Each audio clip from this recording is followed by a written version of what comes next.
Hola amigos, bienvenidos a un nuevo video. Hoy te vamos a platicar sobre el lado oscuro de los diamantes, todo lo turbio que hay detrás de esta joya tan preciosa. En Angola fue descubierto un gran diamante rosa de 170 quilates. Pero antes de sumergirnos en este tema, te invitamos a que te suscribas a nuestro canal y actives la campanita de notificaciones para que así no te pierdas ninguno de nuestros próximos videos.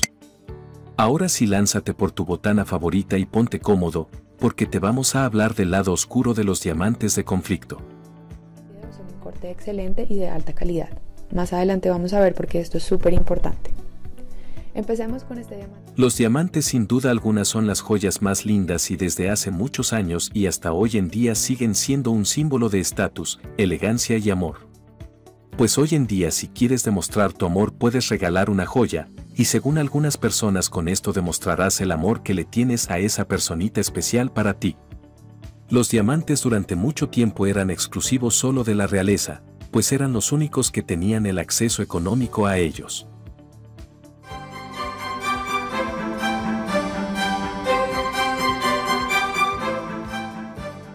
Aún hoy en día los diamantes siguen siendo costosos y muy poca gente tiene acceso recurrente a ellos, y es que aun y cuando ya existen los diamantes fabricados en laboratorio, la gente prefiere los diamantes naturales.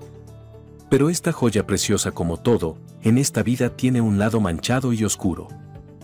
Nacía en Gran Bretaña la reina Victoria. Para homenajearla se celebra en esta fecha el Día Internacional. ¿Te has preguntado alguna vez de dónde salen los diamantes o si realmente los mineros tienen tratos dignos? Resulta que la compañía De Beers contrató a la agencia de publicidad NW Son para crear una campaña que aumentara las ventas de diamantes, las cuales se habían desplomado por la Gran Depresión de los años 30. Ese martes negro, 29 de octubre de 1929, dio inicio a lo que se conoce como la Gran Depresión. Fue una publicista novata sin mucha experiencia, una tal Frances Jarry, la que se sacó de la manga la idea de que la gente guardara sus diamantes para siempre. Ahí nació el famoso eslogan "A diamond is forever", un diamante es para siempre. How else could 2 months' salary last forever? A diamond is forever. De Beers. O sea que esta frase tan conocida no salió de los altos ejecutivos, sino de una chava sin tanta experiencia en el campo. Así son las cosas a veces, las mejores ideas pueden venir de donde menos te las esperas. La Frances le atinó con esa campaña y logró salvar las ventas de diamantes de la compañía. Los diamantes se convirtieron en un objeto de deseo, que era necesario para los anillos de compromiso, pues entre más grande y brilloso fuera el diamante mejor era el anillo. Estas gemas normalmente eran más fácilmente adquiridas por personas de mayor poder económico, y las personas que no suelen ahorrar para poder adquirir una de estas gemas preciosas. Mientras tanto, su extracción iba convirtiéndose en una de las mayores tragedias de nuestra historia reciente. A día de hoy su extracción sigue siendo de una manera cruel.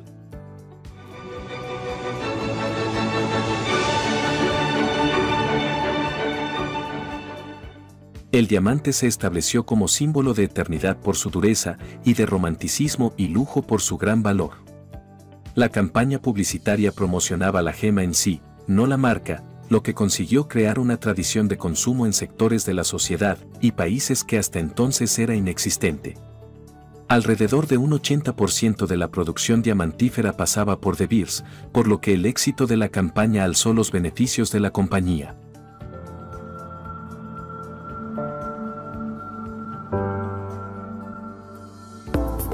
En aquellos años, estos minerales no eran un bien escaso, sin embargo, ¿cómo consiguió De Beers que su precio no dejara de incrementar?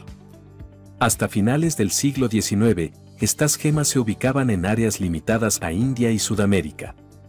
Es decir, era muy raro el país que las podía tener o bien no habían sido descubiertas.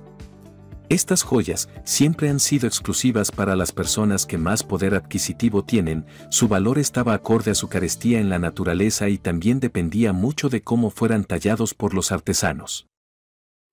Permite que un minorista, así como el mismo consumidor, tome decisiones informadas al comprar diamantes y piedras preciosas. En 1870 se descubrieron en Sudáfrica, alrededor del río Orange, enormes minas de diamantes dispuestas a ser explotadas en un contexto colonialista. El británico Cecil Rhodes fundó en 1888 De Beers, tras la construcción de la gran mina Kimberley de Sudáfrica.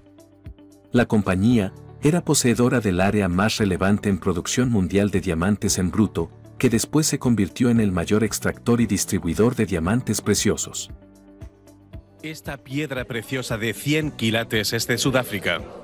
En una subasta en abril de este año, consiguió un precio de más de 20 millones de euros. A partir de 1927, bajo el liderazgo del empresario alemán Ernest Oppenheimer, De Beers consolidó su gran imperio.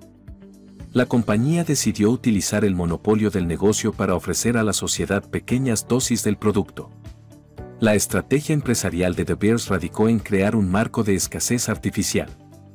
Mantuvo altísimos niveles de demanda a través de una oferta de diamantes insignificante en comparación con sus amplios suministros y así disparó su precio. El marketing consiguió el resto, instauró una tradición en la sociedad que aspiraba a obtener el valioso mineral. Y es que esta fue una grandiosa jugada de De Beers, pues hizo creer que el diamante era necesario para sellar un bello momento o también con los elevados precios hizo pensar a sus consumidores que estaban obteniendo estatus. De Beers logró salirse con la suya durante muchos años hasta los años 90. En esos años, el consumo de diamante no bajó en el primer mundo.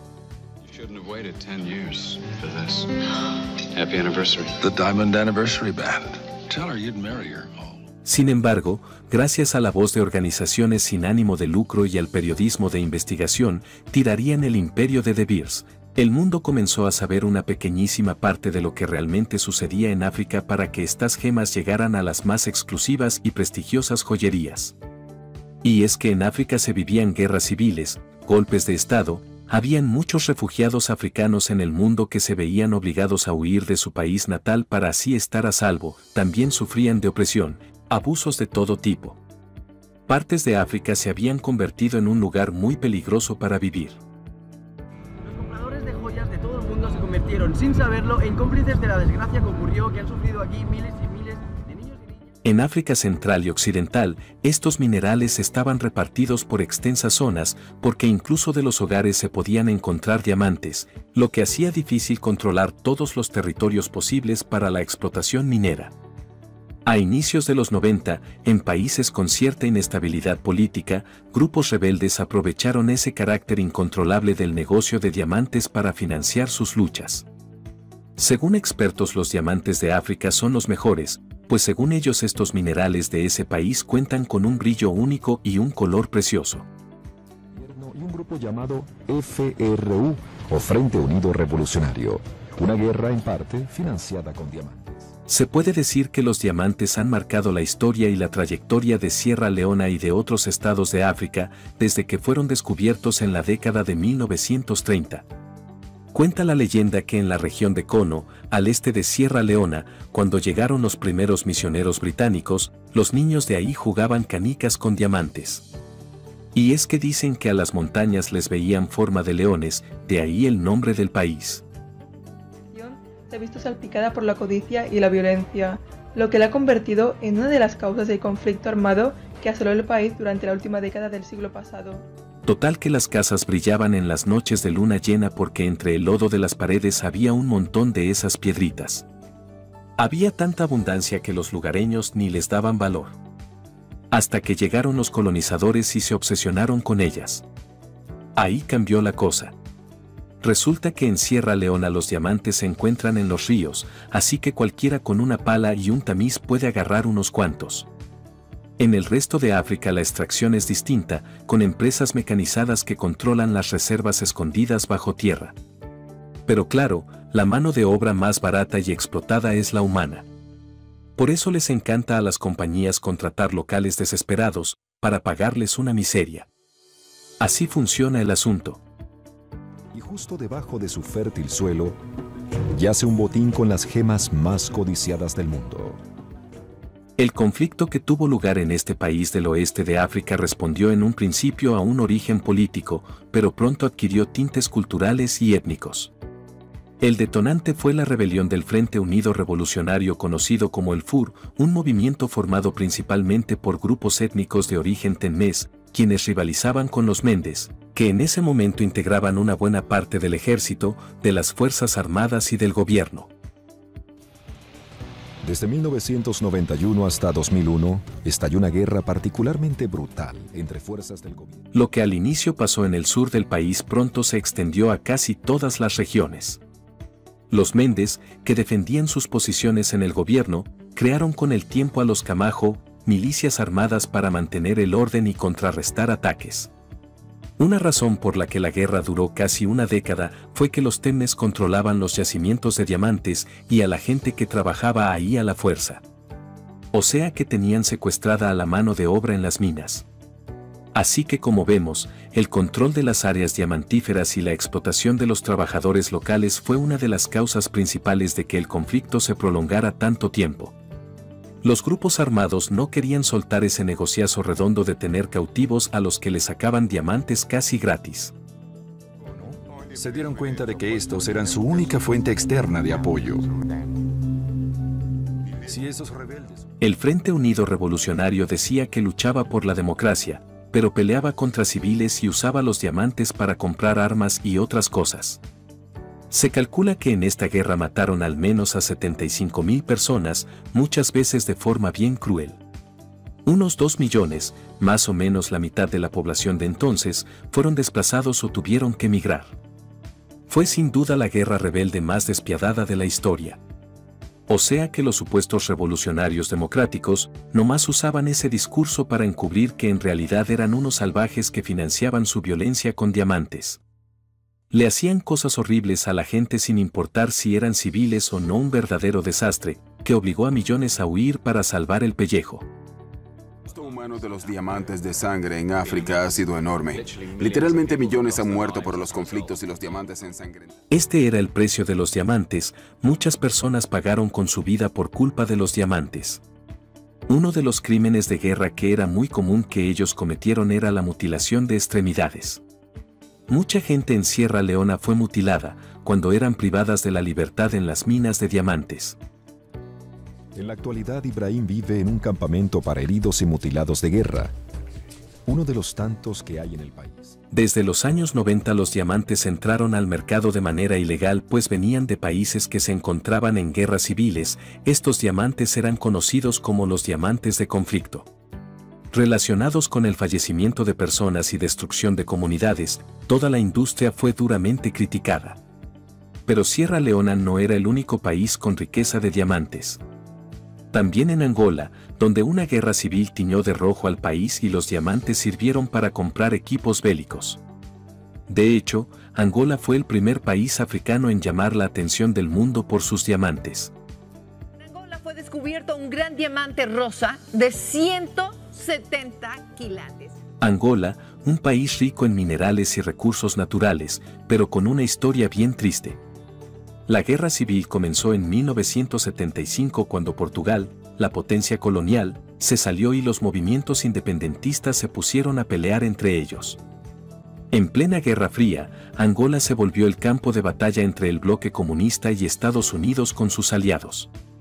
Por un lado estaba el MPLA de Agostinho Neto apoyado por la URSS y Cuba, y por el otro la UNITA de Jonas Savimbi, respaldada por Sudáfrica, Estados Unidos y Reino Unido. O sea que Angola, como otros países africanos, se volvió escenario de luchas por controlar sus riquezas minerales, especialmente los codiciados diamantes. Por más de 2 décadas, Angola sufrió una guerra civil que parecía interminable. Al final de la Guerra Fría, la superpotencia dejó sin apoyo y sin dinero al Movimiento Popular de Liberación de Angola y a la UNITA. Pero estos tenían los recursos naturales de Angola a su disposición. Por su parte, el Movimiento Popular de Liberación de Angola tenía el petróleo y UNITA recurrió a los diamantes. A principios de los 90, necesitaban dinero para conseguir equipamiento militar, pero no teniendo, tomaron las minas de diamantes de Angola. Entre el año 1992 la UNITA controlaba entre el 60% y el 70% de las minas de diamantes de Angola. Angola es el 6º productor mundial de diamantes, 3º en el continente africano. O sea que la guerra en mayor parte se mantenía de la venta y la extracción de diamantes. Pero hay que recordar que estas extracciones eran realizadas en condiciones de esclavitud. Los ingresos por diamantes sustentaron la maquinaria bélica de la UNITA, fueron demasiados los fallecimientos innecesarios en la guerra de Angola. Según expertos en diamantes, los de Angola eran los mejores por sus colores y transparencia. Los diamantes angoleños son unos de los mejores. El 80% tiene calidad de gemas. Entonces la gente empezó a buscar más esos diamantes, lo cual fue la perdición para los civiles angoleños pero la salvación para la UNITA. Resulta que la UNITA empezó a vender los diamantes, que se pagaron con un precio muy caro. Para la UNITA, era re fácil conseguir compradores. Muchos comerciantes de diamantes le compraban a ellos, sus diamantes iban directo al mercado y se hicieron de una fortuna. La idea es capacitar a la mano de obra diamantina del futuro, ayudando a Angola a diversificar su economía. Se calcula que en 1990 pasaron por manos de la UNITA diamantes angoleños valuados en 3.7 mil millones de dólares. Pero ojo, no todas las ventas se pagaban con dinero, muchas eran con equipamiento, ya que eso era prioridad para la UNITA. Varios compradores llevaban sus valuadores y hacían el intercambio de equipos por diamantes directo. En 1994 la ONU negoció un acuerdo para un gobierno de unidad nacional, pero la guerra no paraba. Fue entonces en 1998 que la ONU puso sanciones a la exportación de diamantes sin certificar por el gobierno de Angola. ¿Habéis parado a pensar de dónde vienen nuestras joyas y sobre todo vuestros apreciados diamantes que cuestan un ojo de la cara? Pero aún con eso, los certificados eran falsificados o bien, el gobierno exportaba por debajo del agua diamantes conseguidos de forma cruel. De Beers, una empresa dedicada a los diamantes, fue fuertemente criticada, pues se cree que ellos compraban la mayor parte de los diamantes que eran extraídos de Angola. Pero claro, no iban a decir que esto era cierto. ¿Verdad? Pero tiempo después, en octubre de 1999 anunció sus planes de cerrar sus oficinas de compra en Angola, pues no sé, pero mi abuelita siempre decía que el que nada debe nada teme. Y tal vez ellos sí ocultaban lo que era obvio.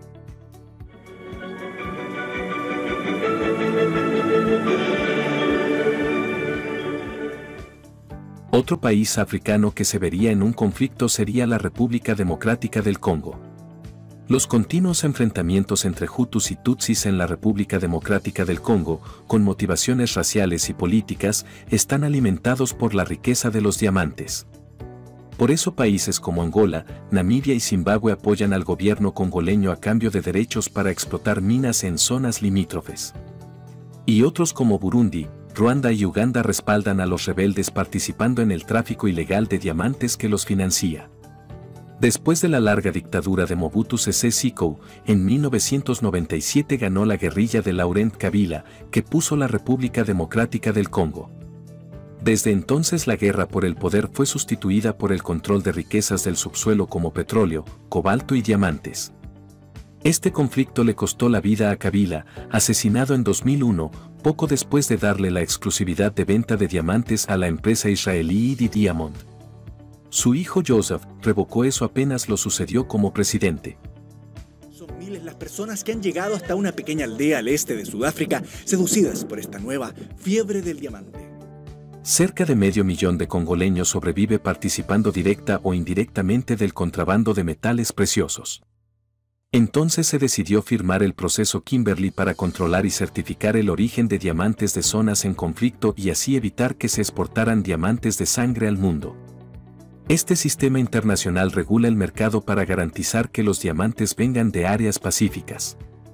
El certificado Kimberley asegura que un diamante no es de conflicto. En 2008 se calcula que el 99.9% de las operaciones cumplían con esto. El llamado proceso de Kimberley prohibió a todos los estados la importación de diamantes brutos de ese país. Hasta hoy solo una persona iba a pagar por un crimen de guerra. El empresario, Michel de Saedeleer, fue detenido por saqueo de diamantes de sangre y por esclavizar civiles para su obtención. Una noticia que tiene una gran importancia para las víctimas de la guerra de Sierra Leona que todavía después del final de la contienda buscan justicia. de Saedeleer está acusado de beneficiarse del tráfico ilícito de los diamantes de sangre y de utilizar esclavos para su extracción durante la guerra civil que asoló Sierra Leona entre 1991 y 2002. Aunque hace mucho tiempo, al menos desde el año 2000, su nombre está relacionado con estos crímenes, solo recientemente se han podido presentar las acusaciones contra él gracias al interés de las autoridades belgas, el trabajo de organizaciones de derechos humanos y las declaraciones de víctimas y testigos presenciales.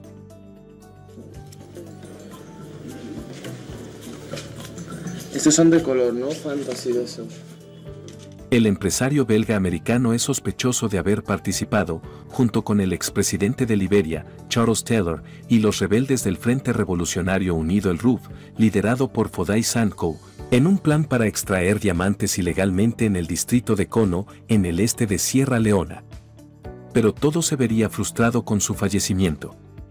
Y es que su fallecimiento repentino en la cárcel del intermediario belga, Michel de Saedeleer, de 71 años, el 28 de septiembre, frustró lo que iba a ser el primer juicio por crímenes de guerra por saqueo, trato inhumano y complicidad en delitos de esclavitud. La esperanza de encontrar diamantes, uno de los minerales más valiosos del mundo. Son miles las personas que han llegado hasta una pequeña aldea al este. ¿Y cómo son hoy en día las minas de Sierra Leona? Muchos excavan en zonas remotas para buscar diamantes de manera artesanal donde las autoridades no les vigilan para hacer que paguen impuestos y aplicar el proceso de Kimberley. Estas zonas remotas suelen estar cerca de las fronteras de Guinea y Liberia, lo que facilita la salida ilegal del país. Hay dos formas de trabajar en las minas, una es con un sueldo fijo y la más común es trabajar sin cobrar nada hasta que encuentran algún diamante. Sus jefes son comerciantes y la mayoría son extranjeros, que en realidad son los que sin mancharse las manos ganan el mayor porcentaje del beneficio. Estos jefes les dan alimento, pero a crédito, cuando cobren tengan que pagarlo. Es como estar trabajando como un esclavo, trabajando para que algún día al cobrar, quedarte con casi nada por las deudas que has ido acumulando. Definitivamente este trabajo no está regulado y da a pie a que se explote a los mineros.